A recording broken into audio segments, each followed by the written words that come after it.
It's my birthday today, Tuesday. So I having a birthday today, and I figured what I'm gonna do all week. Every day I stream, I'm going to be go ahead and giving away gems. So Tuesday, Wednesday, Thursday, I'm going to be streaming. At the end of my streams, I'm going to give away some gems for you guys. So we're going to be doing that pretty much all week long. I have a wedding to go to. My best friend's having a wedding this weekend, which I'm really excited about. So it's a busy, busy week for me. But I wanted to celebrate some of that with you guys there. So just make sure, come on by. Come by, hang out on Twitch. Check out this video. Come hang out on Twitch. Yeah, it should be a good time.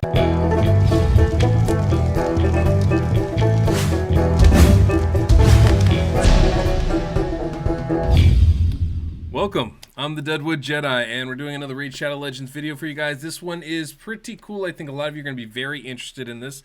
We are talking about the Kreela budget unkillable. What do I mean by that? I mean that budget unkillable. One comp, three bosses, that one. We're going to do that, but we're going to do that with Kreela involved. And Kreela brings some unique abilities. Ally attack, increase attack, increase crit rate. She's a very, very strong champion that a lot of you have been able to get through the fragment fusion we had. Well, a couple of the moderators from my Discord, Wistix and Bobo, created a composition that involved Kreela. Wistix put together one that involved a 4-3 champion trying to up his damage, and Bobo working with them, they were able to incorporate how to use Kreela in that.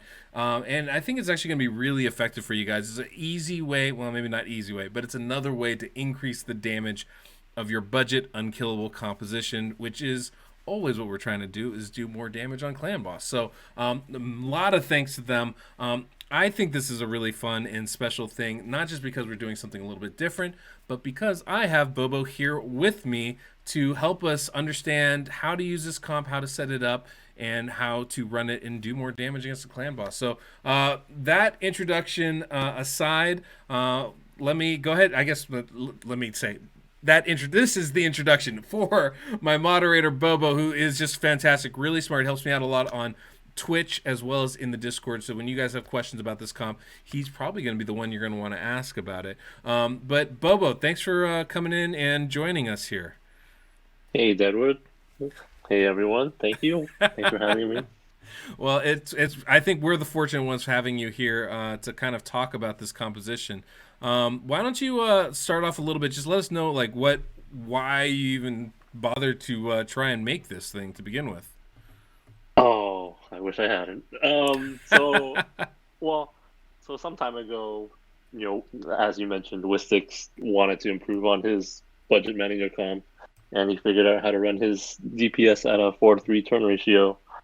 At about the time that Kreela came out, someone came into the Discord asking, "Oh, is there some way I can use her in that team?"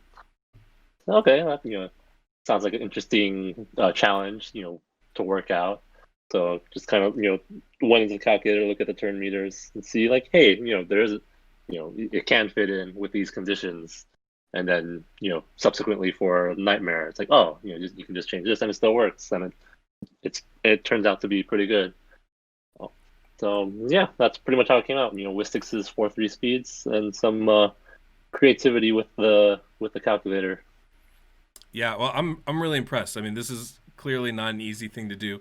Kreela has a lot of unique things to her kit that kind of make it a bit of a challenge to work. Question that I have with it is, what are some of the specific challenges as far as using Kreela? I know I just talked a little bit about the shield that she puts on people and the ally attack, but why don't you explain a little bit about how that does impact tuning her for this type of team? Okay, yeah, so yeah, definitely. Kreela as much as she adds to the team, it adds a lot of challenges in getting to work. Like you mentioned, the Kreela's A1 adds a shield, and you want the stun target to maintain the most attractive maintain being the most attractive stun target. So you don't want to add have a shield between that AOE 2 hit and the stun hit. So Kreela can't use her A1 there. And then going on that, there are specific turns where you do not want Kreela to use her ally attack, because there are specific turns where if she were to use it and Painkeeper were to go, that would mess up the turn order. So the key for making this work with Kreela is to identify which turns are safe to use the ally attack, where it won't matter if Painkeeper gains an extra 10% turn meter or not, because since the ally attack is not a 100% guarantee for Painkeeper to go. So it's just a matter of finding those turns that are safe to use it, and thankfully for this comp, where those turns are actually align with Kreela's cooldowns, and with Painkeeper's cooldown reduction and all of that. So. Yeah, I mean, the challenges that go into this are pretty extensive. I mean, it's already difficult, as everybody that knows the budget Unkillable knows. Trying to get the HP and the defense, making sure the stun goes to the right target, that's challenging in itself. Ensuring that Kreela doesn't use her A1 ability right before the stun, because that'll mess it up. That's a bit of a challenge. Ensuring that Painkeeper's A1 ability doesn't make her too fast or too slow, depending on whether or not she gets chosen for that, is obviously a challenge as well. So because of that, can you use another ally attack champion in this composition? Could you use, say, like a Longbeard in this team to make it work? Yeah, you can definitely substitute in for Kreela. I mean, Kreela. Don't forget that Kreela also provides a nice, hefty 50% attack buff and a 30% increase crit, which is pretty nice. Right. But yeah, you could substitute in someone like a Longbeard or a Catacomb Counselor. As long as they have a 4-turn cooldown on their ally attack, and they don't have any additional turn meter boosting like Lanicus does. Like Lanicus would not work just because her ally attack includes a turn meter boost. Right. That makes a lot of sense. So our DPS champion, one of the interesting things about this composition is our DPS champion is actually going at a 4-3 ratio. And that's I assume that's essential to making this work. Can you do this without Kreela, without Longbeard? Could you do this with just the same speeds, but just a normal DPS champion in that slot and running a 4-3 champion with it? Yeah, definitely, and that was the originating team, prior to adding Kreela in. That's the set of speeds that Wistix worked out for that extra 4-3 champion. Got you. Well, that's great. So, like, even if you guys don't have Kreela, you don't have a Longbeard, this is still going to be valuable to you because it's going to show you how you can use a 4-3 champion in the budget Unkillable and make that work. So that's great to know. Well, this is obviously very cool. Now, I'm looking at the calculator right now. So when we're doing this, one of the keys, and please, Bobo, correct me if I'm wrong about this, but one of the things that we want to make sure happens is that our Maneater uses their A3 ability, the Unkillable ability, right before the first AoE, because that's what's going to carry us all the way through both AoEs and the stun with our slow boy. We also want to make sure that our slow boy, the person who's supposed to take the stun, we call them slow boy because they're going very, very slow, the slow boy only takes one attack between that first AoE and the stun. And what that happens is Maneater has a 2-turn Unkillable, so it'll stay on the slow boy for both AoEs and the stun attack, allowing them to tank the stun, block the stun, and stay unkillable throughout it no matter how hard they get hit. And then the last thing we obviously want to make sure is that Painkeeper's using their A2, the healing ability, before the stun hits, so that we make sure that all of our champions have some HP, and that's going to ensure that the slow boy takes the stun because of that. All that is on point, right? I got all that correct so far? Yep. All the same as the budget Maneater that's caught fire recently.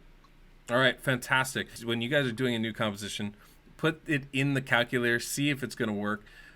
We don't have Kreela in the calculator because not everybody gets chosen for that, ally attack ability. But you can use Longbeard as a substitute. Longbeard has a 4-turn cooldown. It's on the A3 for the ally attack, whereas Kreela's on the A2. So you have to make a little adjustment there. But it's still going to be basically every 4 turns. And so one of the things you can do is put Longbeard there. Now, one of the things, if I had this right, we want Kreela's ally attack ability to happen before the last AoE, correct? That is correct, yes. Okay. So we want it to happen here. So one of the ways to simulate this, because Kreela actually, as I go back here to the game, I'm going to show you Kreela really quickly. She actually has, so her skills, she has this A3 ability, increases attack and crit rate. That's what makes her so valuable. She prioritizes that. It's on a 4-turn cooldown. Because she prioritizes that, because it's a 4-turn cooldown, her A2 ability, which is the ally attack ability, will also happen every 4 turns. I know it's only a 3-turn cooldown, but it's basically gatekept by that A3 ability. So both those happen every 4 turns. So if we go back to the calculator, we're going to simulate this. Because the ally attack ability in the calculator is calculated here on this A3 for Longbeard, we could just add another 4-turn cooldown to the A4, and that's going to give us the simulation. Now, there are some delays we use for this, so we want to make sure we plug those in so that we have everything coming at the right time. And as you can see, that increase attack, increase crit rate is going to happen right before the stun. That ensures we don't get that little extra shield that she's not using the A1 ability. And then we have the ally attack happening, like I said, before the AoE 2, and making sure that we don't get that extra shield to throw off the stun targeting. So that's, I know that had to have been one of the biggest things that you were trying to figure out when you were putting this together, right? Yeah, and that was, I mean, the two things you mentioned are basically the keys to making Kreela work is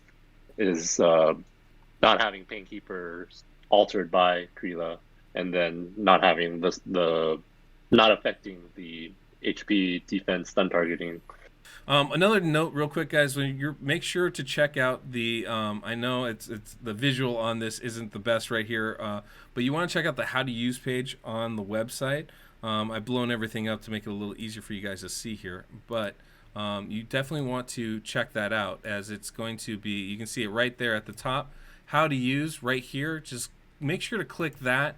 That's going to take you to the instructions basically for how to use this, and go to Speed Champions how to use, and it's going to talk about how to use all these champions, specifically Painkeeper, because you need to do a lot of stuff to make Painkeeper work for the calculator, and people make that mistake fairly often. So just another little piece of advice. Definitely want to check that out. As far as this goes, is this definitely an improvement over what people would normally use for the budget Unkillable? Are you going to do more damage when you use this kind of composition? Definitely, yes, definitely. I mean, it requires more speeds, and in particular, a 4-3 is going to need more speed than a 1-to-1 speed champ. So, but if you can build the speeds for it, then it'll definitely do more damage. I mean, you have a 4-3 champion is, it's going to have more turns than a 1-to-1 champion, and then you're bringing in Kreela, who basically allows everyone on your team to only need to build up the 70% crit rate. That's pretty nice. And you're also getting that extra A1 out of everyone. So you're a slow boy or slow girl in some cases, who's normally going, at a 2 to 3, they're doing very little. But now if you're getting an extra A1, for instance, if you have Frozen Banshee in there, right, then with her A1, you can get potentially 2 extra poison stacks of poison on that. So that's a huge boost right there. Yeah, exactly. And Kreela herself can put out a decent amount of damage too. So it's definitely a nice boon to overall damage. That's great. I mean, we all saw the potential of Kreela just watching the world record run that Napoleon Camembert did. Kreela was an integral part of making that work effectively. And the benefit too is, like, when you have Kreela, you don't have to build quite as much crit rate. It's not, the crit rate boost isn't going to be up 100% of the time, but it's up a pretty fair amount. So you don't have to, at least on your slow boy, you don't have to build 100% crit rate. They're always going to be doing some, they're always going to get that little boost from her buff on that A3 ability. So that's really good. So actually going back to looking at this in the calculator, so you mentioned using Longbeard as a substitute, but I think it's important to point out that Longbeard's ally attack is everyone, so it's a guaranteed Painkeeper's going to go. So if you're going to use this to look at Kreela, what you want to do is look at the turn order with Longbeard set up with the right cooldowns and delays, but also look at it without the Longbeard ally attack in. And what's important is those two turn meters need to match with each other to make sure that it'll work. Since with Kreela, it's not a guarantee that Painkeeper will go on the ally attack. 100%. That's actually really great advice. I'm glad you remembered to mention that. All you have to do is take off the cooldown for the skill, and the skill won't be used. And by doing that, you can see does it work with it? Does it work without it? That's really important. That the Painkeeper A1 can it's really good. It can also be a real pain in the butt to get to tune correctly because of that. Yeah, definitely. But I mean, I don't. Well, at least for me, it's that's part of the fun. Yeah, 100%. I imagine most people would disagree with that, though. Well, I think most people just want to make it work, however that is. And yeah, it does make it more complicated, a little bit more difficult. But for those of us that like to theory craft or try new things, those kind of skills are part of the joy of this, quite frankly. Well, very cool. I think what we should probably do is go ahead and jump in, and we'll show the run, and then we can come back afterwards and talk a little bit, maybe offer any additional pointers or things to help people make this composition and things to look out for and stuff like that. So let's go ahead and I'll show you guys a run. We'll come back with Bobo right after. All right, guys, so let's go ahead and jump into Ultra Nightmare here. You can see I have Colt Brawler as a lead just so he takes the stun more easily. It's not crucial, but it doesn't hurt for sure. So let's go ahead and jump in on this. And I'm going to show you exactly how we make this work. So I'm going to talk you through the skills first to make this Ultra Nightmare team work. And then I'm going to talk about how we do things to adjust for like Spirit Affinity or for Nightmare or Brutal Clan Boss. So first thing, we're going to use the Unkillable right from the get-go there for Maneater. And after that, he's pretty much just when the skills come up, we're going to use it. For Painkeeper, we're going to use the A1 first. It does give that little turn meter boost. That's why we have to do the skills for Painkeeper at specific times. For Kreela, A1 first as well. Now, Kreela does put that little shield. You saw that go on a Colt Brawler there. That's really important. So we got to make sure that her skills come up at the right time as well. Hence the A1 at that point there. Then we're going to go ahead and just use the DPS skills whenever they come up. Same thing with the Slow Boy. And now, second attack from Painkeeper, we're going to use the A2. Here, the healing ability goes up right there. Excellent. And you can see that the debuffs do land on both Painkeeper and our DPS champion. That's why we are going to have to make some adjustments for Spirit Affinity. I'll talk about those in a second here. And then for Kreela's second attack, we're going to use the A3 ability to increase attack and crit rate buff. Use that right there. And then DPS is going to do what DPS does. And then A1 again with the Painkeeper right before the stun there. And just gonna use the skills from Maneater. There goes the stun to our Slow Boy. He's just gonna do what he does, try and put up some poisons. Get DPS is gonna go. Now we're gonna use the ally attack ability right there from Kreela. And there we go. Everybody's in sync. The last thing we need to do before we click auto is use combat tactics, the ability that cools all the skills down from Painkeeper. Right there. At that point, you can see Maneater's going to use the Unkillable. We can drop that on, and we click auto, and we're good to go. At this point, everybody's going to be protected as they should be. Everything will fall into sync. So it's a pretty simple setup. For Painkeeper, it's A1, A2, A1, A3, and then we're full auto. Maneater's going to use the Unkillable right from the get-go. Kreela, A1, A3, A2 ability. The ally attack ability comes last. And that's pretty much it. That's the setup of how it works. Now, if you are doing Spirit Affinity, you saw those two debuffs right off the get-go on Painkeeper and our DPS champion. So why? For Spirit Affinity, all you're going to want to do is just like we would do with the normal budget Unkillable team, you're going to delay the A2 skill from Painkeeper till right before the second stun. Right on turn count 5, right before the second stun, that's when you're going to use that heal ability, and that should keep everybody in sync. Same thing you would do with the normal budget Unkillable. If you're trying to do this on... Oh, I'm sorry. There is one other small thing you have to do. You do have to take the speed boots off of the 4-3 champion. In this case, that's Suwai. So you need to drop Suwai's speed down from 232 to 191. That is also really vital to making that work. So those are the two things. The delay with the A2 for Painkeeper, and then making your DPS champion 40 speed slower is also really crucial. So you do those two things and it should work. For Nightmare, you want to make Kreela's speed 181, and then you're going to change up some of the delays. And I'll have those on the website underneath this comp so you can see that specifically. I don't think they need to go over it here. For Brutal, you're actually going to use these Ultra Nightmare speeds, and then you're just going to change up the delays that you're going to use for your champions. That's the big difference there. But otherwise, this comp works pretty just like the normal budget Unkillable. It's just going to do more damage. Now, our slow boy in this case does not have any masteries on, so we're not getting any damage from him. So outside of the poison, so a Cult Brawler, if you have him at level 60, obviously he's going to do more damage. And a Cult Brawler can do some raw damage if you build it into him. And also he'll do, with the War Master procs, not to mention just more consistency with the poisons as well. So that's definitely somebody you're going to want to get up to level. But even at level 50, he can do his job here, and a lot of times it's easier to gear it up that way. But let me go ahead and stop talking. I'll let you enjoy the rest of the run.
Okay, guys, I mean, over 30 million damage. There's nothing really to complain about that. I don't even have my Occult Brawler mastered at all. He's only level 50, so I can easily see this being a 2-key team. It's not optimized by any means, so there's definitely ways for you guys to improve this. Now, one thing, and Bubba, maybe you can talk to this, as I know when people have trouble with the budget Unkillable, a lot of times the problem is the stun targeting. And one of the big issues is affinity. Affinity will mess up a good stun target every single time.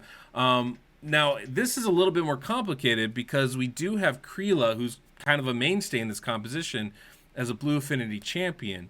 Do we need to have a blue affinity stun target when we're facing, when she's on weak affinity? I guess that would be the Force affinity clan boss.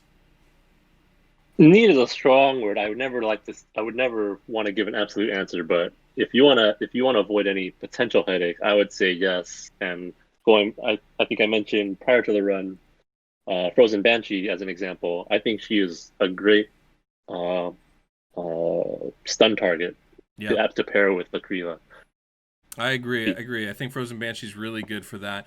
There are a couple things I do want to share, just as far as people are struggling with this. If you put these numbers in the calculator and it works on paper, it works, but then you go to the run and it's not working, it's going to be one of three things. Now, if the stun's going to the wrong person, that's a whole different thing, right? You want to check out Rust's stun calculator. It's a great tool. It's not guaranteed. Like my speed calculator is going to show you exactly what's going to happen.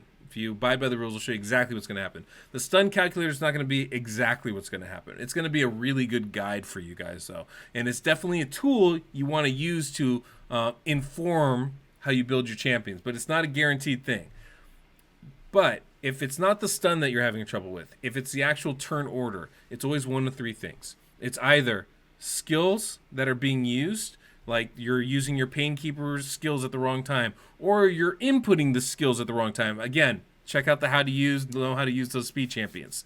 Or it's the true speeds are off. So let's say, the speeds of your champion might be one, says 223, and you put in the calculator as 223, but you forgot the speed sets, or you forgot the lower steel. So the true speed might be slightly different. That can throw off a tune. The only other thing that it can be, and this is usually what it is masteries. There's a few masteries that affect turn meter. I've done a couple videos on those in the past. Those are masteries you need to avoid when it comes to this kind of composition, because it will throw off your speed tune. So if the tune works in the calculator but it's not working in real life, it's one of those three things: your skill order, your true speeds, or your masteries. It's got to be one of those three things. Actually, is there? I think that's right. I think a fourth one that I've seen pop up, and actually happened to me when I built my Bat Eater comp, is when you're in the excitement of getting ready to do a first run with a new team, you might forget to book your champions, and sometimes that is getting their cooldowns down to the right number of turns is important. So make sure that if a champion needs to be booked, that they are booked. That is a very, very good point.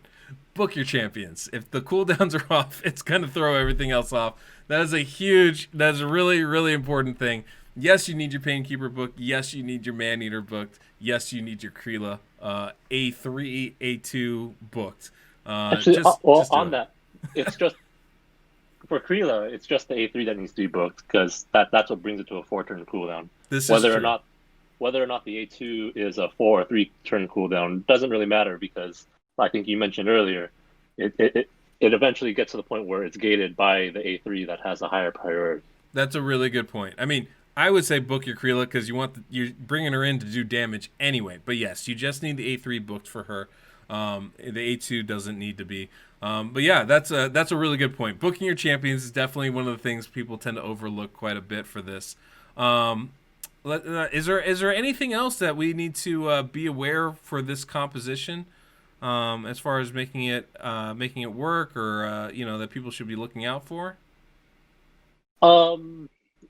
I mean, I'm sure there's tons of things, but anything in particular coming to mind? Not really. I mean, the speeds are pretty tight, and they're all pretty intertwined with each other. So one of them being slightly off, can wreak havoc on the turn order. So it's definitely use the calculator. Make sure you're plugging in all of your speed information to the point that you're getting the decimal values, because the ranges on these, especially if you're trying to transition this from Ultra Nightmare to Nightmare, the ranges are pretty tight. So it's a really good point.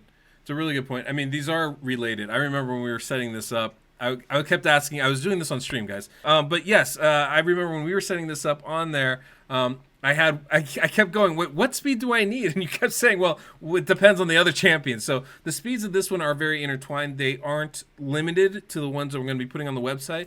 There are more varieties that you guys can use, but they are all related. So if you change the speed of your DPS champion, the 4-3, it's probably going to affect the speed that you need your Kreela at, and vice versa. So you're definitely going to want to, try some stuff in the calculator. Don't feel like you're constrained by these speeds, but just understand that, if you're changing one, you're probably going to need to change another champion. Well, Bobo, thank you so much for coming on and, talking about this composition and, helping explain it for us here. Yeah, my pleasure. It was actually fun to talk about and talk with you. And happy birthday, by the way. But thank you very much. Yes, it is very fun. Thanks so much for coming on, man. That's awesome. Well, guys, just don't forget, if you enjoyed this, hit the like button, subscribe, hit the notification bell. And this has been great. I hope I'll see you guys on stream. But thank you so much, Bo, for coming on. And till next we meet, I'm the Deadwood Jedi.